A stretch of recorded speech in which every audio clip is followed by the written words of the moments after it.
family gun shark. Not that they aren't all good with the gun, but Barrister's the best of them, and he enjoys killing, I said. I suspect he's looking for the man who killed his brother Ryan about 4 months ago up around Billings. Her concerned eyes moved from me to the window and then back again.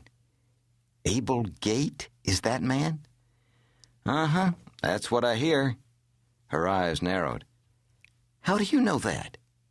I shrugged it off and said, there was some talk about it around the post a few months back. Mary seemed to shiver and glanced back out the window at Barrister McClain. He had dismounted and was walking his horse across the street to the Custer Saloon. He looped the reins around the hitching rail. The saloon was not open this early in the morning, but that didn't stop his shoulder from bursting the door in. Randy Linger would be hanging a gone fishing sign in his window about now, I mused. Who is this man he's looking for? Abel Gate. Just another man with a fast gun, I said, sipping the fresh coffee. Well, she said with a finality that indicated she had made up her mind on the matter of Barrister McClain and Abel Gate. I certainly hope he doesn't find Gate here. So do I said truthfully. So do I.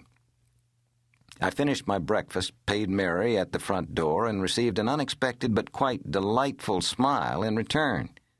A high point, I suspected, in what might turn out to be a very bad day.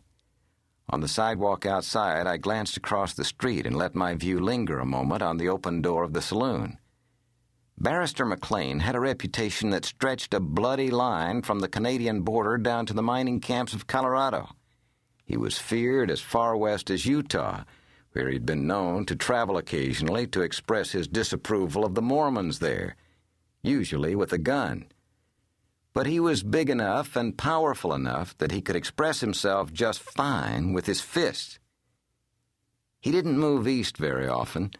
The law was steadily growing more intolerant from that direction, and there was the Cavalry, too, both strong deterrents to Barrister McClain.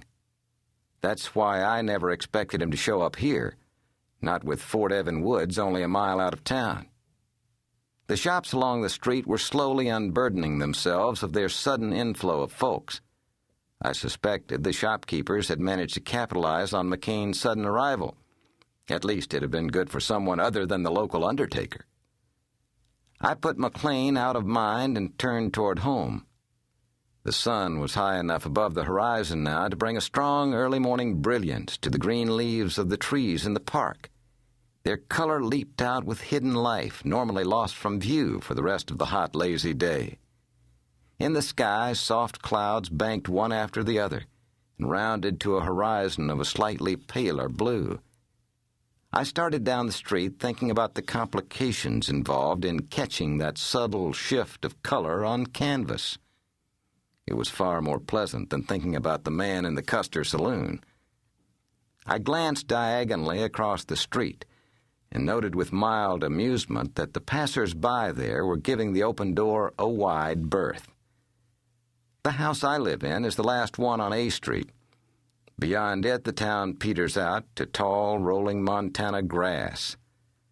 I slowed my pace and stopped behind an ancient cottonwood tree that had stood at the corner of Main and A Street long before there had been a Main and A, or clapboard homes to break up the gentle lines of rolling hills. I tried not to be obvious, but it is difficult to peek around an immense tree trunk without looking suspicious. Tippy Mulroy's front yard was deserted. A wave of relief swept over me as I stepped out and quickened my pace. Passing her front door, I noted the absence of several red roses that had been blooming on the bush by her gate this morning when I'd left for breakfast. I made it safely past her yard and was striding up to my front door when, "Oh, Mr. Gatelatch!" A flower-colored face beamed out at me from her open door, gray hair tied into a bun at the back of her head. I had never seen her wear it any other way. I stopped with my hand upon the doorknob. Caught a moment too soon. "Good morning, Tippy," I said pleasantly, wishing I had been half a minute quicker. But it wouldn't have made any difference. Tippy Mulroy had been lying in ambush for me behind the curtains of